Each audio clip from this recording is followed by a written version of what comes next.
Today we discuss reconstruction. What is reconstruction?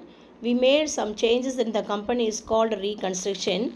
Reconstruction is divided into two categories. One is internal reconstruction, another one is external reconstruction. First we are going to see about internal reconstruction. We have some changes in the inside the companies. So first reducing the share capital, then debenture holders and creditors, then return of the accumulated losses to reduce the overvaluation of assets. For first, we are going to alteration of share capital.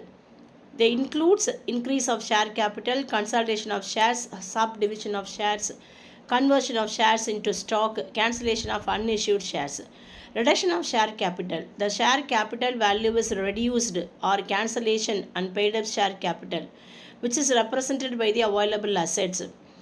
To what purpose they have to reduce the share capital? To met out the previous loss or upcoming the losses. So different methods of capital reduction. Three methods followed. First one is reducing or restricting the uncalled liability of shareholders, reducing by returning the excess paid up the capital. Then third one is reducing or cancelling or writing of paid up capital. So let's see the problem. B limited 60,000 equity shares of rupees 100 each, rupees 80 per share called up. Now the company decides to pay off rupees 20 per share of the paid up capital and at the same time to reduce rupees 100 share to rupees 60 share fully paid up by cancelling the uncapital amount. Give journal entries. So the B limited is planned to reduce the share capital. Then their share is each share is rupees 100, but they have to reduce the value is rupees 80 per share. So totally 20 rupees they decreased. So let's see the entries. Share capital account 80 shares, 80 rupees per share. So 80 into 60,000 shares, 4,80,000 in debit side. So share capital account is rupees 60. They reduced the share value is 60. So 60 rupees 3,60,000. So shareholders account 1,20,000. How will you find the 1,20,000?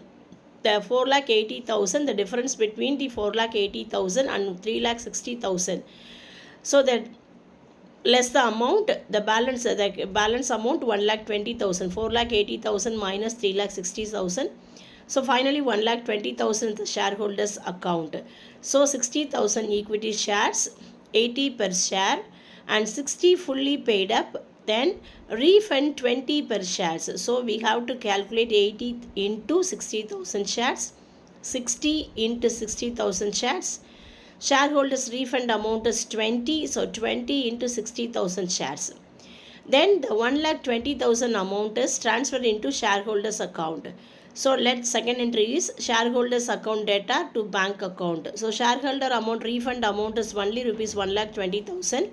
So the amount is transferred to shareholders account and bank account. So shareholder account data 1,20,000 and to bank account credit to the 1,20,000 being the amount paid to the shareholders. Okay.